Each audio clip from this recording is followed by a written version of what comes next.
Bismillahirrahmanirrahim. I am Professor Bakhtabar Ali with my YouTube channel, YouTuber. I hope you all are fine after few days. Now I am here. इतना busy schedule होता है कि आप यकीन नहीं कर सकते कि ओवरऑल रूटीन में हम इतने स्टक होकर रह जाते हैं ना कि study, teaching, paper marking, paper making, invigilation, all the things matters a lot. My dear students, today I am going to share with you a very important thing, which is the how or in which way you have to fill up your roll number in regarding your annual examination कि आपने अपने annual board में बच्चों किस तरह से roll number को mark करना होता है। और देखिए इतनी इम्पोर्टेंट थिंग है कि मेन इसी में ही अगर बच्चे मिस्टेक कर लें तो क्या है जी, आपका ओवरऑल जो मार्किंग का पैटर्न है वो सारा ही रॉन्ग हो जाता है। अब देखिए स्टूडेंट हैं, इनका रोल नंबर देखिए 13012024। It's a roll number and it's a complete attempted paper of a very brilliant student.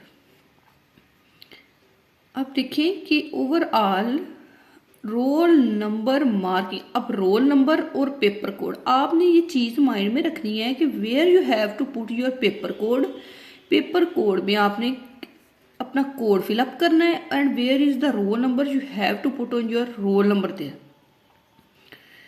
Complete morning time है, इवनिंग टाइम है, उसको फिलअप करें और कोई भी बबल आउट ऑफ फिलिंग नहीं होना चाहिए। मीन्स कि suppose that I am going to fill any rough question paper, कोई भी हम बबल फिल करते हैं तो देखिए ये मैं अब फिल कर रही हूँ तो ये मैंने कोशिश करनी है कि ये कंप्लीट फिल्ड बबल हो, राइट। अगर आप ओवर मार्किंग करते हैं, आउट ऑफ बॉक्स जाते हैं, आउट ऑफ द बॉल जाते हैं तो क्या होता है जी, आपका पेपर एरर का शिकार हो जाता है और एग्जामिनर इसको क्रॉस कर सकता है। ये जो मेन थिंग है, राइट। फिर देखिए आप मैट्रिकुलेशन में है, इंटर में है, पार्ट 1 में है, पार्ट 2 में है, एनुअल है, सप्ली है, मॉर्निंग टाइम है, इवनिंग टाइम है, सब्जेक्ट कौन सा है, राइट। इन चीज़ों को माइंड में रखते हुए आप बहुत अच्छे तरीके से इस चीज़ों को फील करें और ये चीज़ हमेशा जहन में रखें कि आपने आउट ऑफ द बॉक्स नहीं जाना, आपने इस सर्कल से एक्स्ट्रा ओवर मार्किंग बिल्कुल नहीं करनी, राइट। और मोस्ट इम्पॉर्टेंट थिंग जो मैं डिस्कस करना चाह रही थी और टाइम एंड अगेन मैं आपको कहती हूँ कि पेपर अटेम्प्टेशन जो है बच्चों वो बहुत मैटर करती है। आप किस हिसाब से पेपर अटेम्प्ट कर रहे हैं उसका पैटर्न क्या है। अब देखें ये एक बच्ची का question paper and it's a complete paper and she is a very brilliant student. अब इनका पेपर है, आप इनकी राइटिंग चेक करें, ओवरऑल मार्किंग को चेक करें कि आपने किस, देखें मैं हमेशा आपसे कहती हूँ कि जब आप क्वेश्चन पेपर आपके पास है you have to solve the part 1, part 2, part 3, whatever you are going to attempt any question, आपने क्या करना है उसके स्टार्टिंग में वही पार्ट ऐड करना है जो आपको वैलिड दिया गया, उससे हटके आपने कोई भी पार्ट ऐड अप नहीं करना होता। बच्चे क्या करते हैं, आप कुछ भी पार्ट को ऐड अप कर देते हैं, उसका रिजल्ट आपको क्या मिलता है जी, आप मीन्स के ये अब स्टार्टिंग है, अब ये पेपर का स्टार्ट है, सपोज दैट कुछ बच्चे क्या करते हैं लिख देते question number 1, no it's not, paper पे तो मेंशन है question number 2, but you have to mention that I am going to solve my question number 2। अब देखिए अब उस ये स्टूडेंट ने क्वेश्चन नंबर 1 का आंसर लिखा है, आपको क्वेश्चन नंबर 1 नहीं आ रहा, अब क्वेश्चन नंबर 2 आ रहा है तो आप क्या लिखेंगे, क्वेश्चन नंबर 2 मेन क्वेश्चन है, उसका पार्ट 2 मुझे आता है तो आप उसको सॉल्व करें, राइट। अब देखिए सेकंड क्वेश्चन है, क्वेश्चन लिख के बार बार कंप्लीट क्वेश्चन लिख के टाइम ज़ाया करने की ज़रूरत ही नहीं होती, कोई ज़रूरत ही नहीं होती कि आपने ओवरऑल क्वेश्चन को भी लिखना है। आप जस्ट क्वेश्चन का मेन जो क्वेश्चन नंबर है उसको मेंशन करें और टॉपिक लिखना स्टार्ट कर दें। देखिए क्वेश्चन नंबर 4 है नेचर ऑफ वुमेन्स जॉब, कितनी खूबसूरत राइटिंग के साथ उसको हेडिंग दे के हाईलाइट ज़रूर किया करें अपने टॉपिक्स को, जो भी टॉपिक है उसको हाईलाइट करना बहुत ज़रूरी है। ये फर्स्ट ईयर का पेपर है, बात होती है पेपर अटेम्प्ट करने की। अब देखिए आप जितना भी जितने भी काबिल हों, जितने भी आप एफिशिएंट बच्चे हों, आपने बहुत अच्छा चीज़ों को लर्न किया हुआ है, बहुत अच्छा पढ़ा हुआ है बेटो। बात ये होती है कि जब आप उन चीज़ों को अच्छी तरह से कवर नहीं करते, आप चीज़ को, किसी भी क्वेश्चन को हाईलाइट करके एक्सप्लेन नहीं करते, मीन्स के एक एवरेज स्टूडेंट है।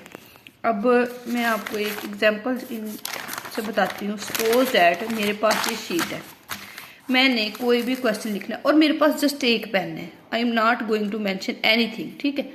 अब मैं क्या लिखूंगी जी, क्वेश्चन नंबर 1। और बीइंग अ टीचर ऐसे बहुत से पेपर हमारे पास, ये क्वेश्चन नंबर 1 है जी, मैं ह्यूमन थ्योरी पे लिखने लगी हूँ, right.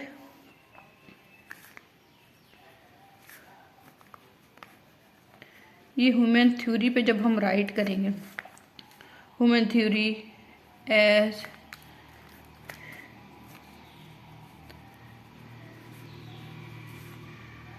it becomes so social or viral topic regarding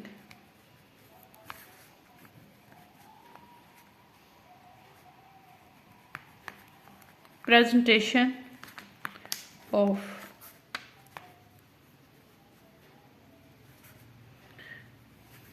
human behavior, right.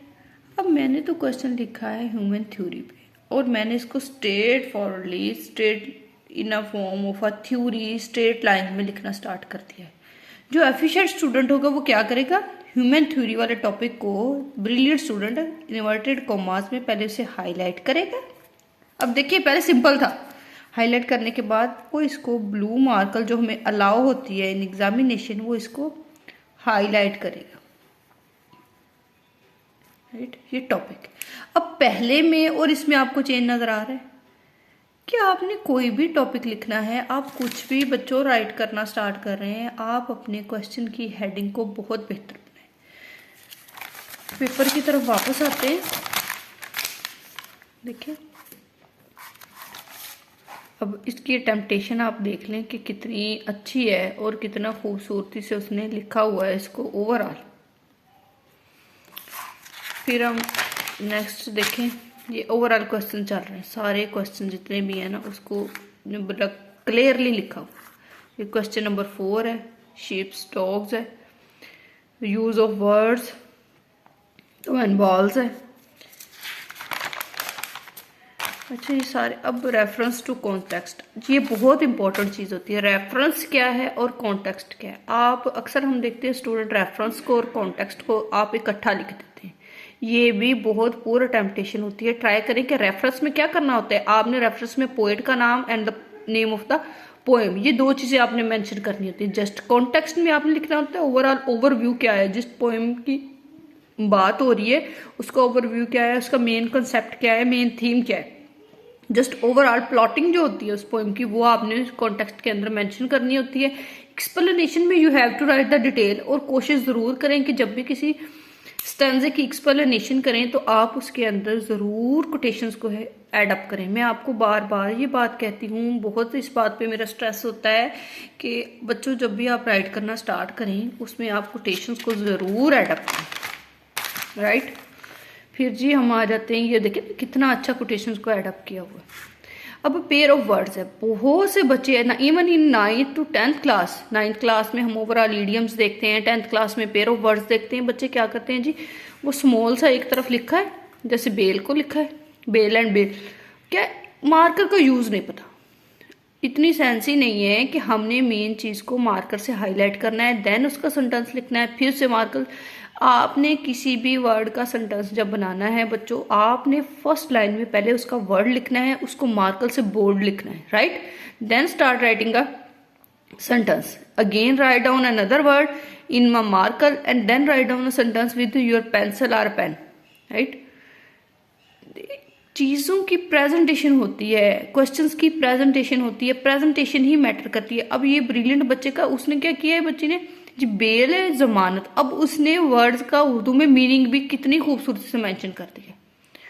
और यहाँ हम देखते हैं कि मेन क्वेश्चन को ही इतना पुअरली अटेम्प्ट किया होता और क्रॉस हो जाती हैं वो चीज़ें। घर आके आप लोग कहते हैं जी हम तो पेपर बहुत अच्छा करके आए जी, मैं तो पूरा पेपर अटेम्प्ट करके आया हूँ या पेपर अटेम्प्ट करके आई हूँ, और मार्क्स मेरे क्यों नहीं आए जी? मार्क्स बेटे इसलिए नहीं आते कि आपने ओवरऑल पेपर को ही अच्छे से अटेम्प्ट नहीं किया। आप सबके आंसर लिखेंगे, आपने सेंटेंस सबके बनाए हैं, बट आपको इतना नहीं पता कि आपने वर्ड्स को हाईलाइट कैसे करना था। अब देखिए ये चीज़ बच्ची, ये देखिए यहाँ पे उसको मिस्टेक हुई है। बच्चे पूरे बच्चे क्या करते हैं जी, इसको ऐसे कवर किया, जिगजैग सी बनाई और नेक्स्ट वर्ड लिख दिया। अब देखिए बेहतर तरीका एक अच्छे बच्चों के पेपर अटेम्प्ट करने का मेथड ये होता है, वो अपनी मिस्टेक्स को, मिस्टेक होगी क्या किया उन्होंने, रिमूवर का भी यूज नहीं किया। एक्सीलेंट, बहुत ही अच्छी अटेम्प्ट है कि उन्होंने डबल ब्रैकेट के साथ उसको इन ब्रैकेट किया है और ऊपर छोटा सा क्रॉस लगा दिया कि जी ये गलत है। बहुत ही अच्छी पेपर अटेम्प्टेशन है। लेटर राइटिंग का पैटर्न जो मैं पहले भी आपसे शेयर कर चुकी हूँ कि आपने बहुत अच्छे से उसके अंदर कोटेशंस को ऐड आउट करना है। ओवरऑल एक्सीलेंट मीन्स के ये पेपर आपको दिखाने का मकसद ये था कि आपको पता चल जाए कि आपने पेपर को अटेम्प्ट कैसे करना है, पेपर पे मार्कर का यूज़ और कोटेशंस की इंपॉर्टेंस क्या होती है, ये आपको आई होप सो कि अंदाज़ा हो गया होगा। बहुत शुक्रिया, अल्लाह हाफिज़।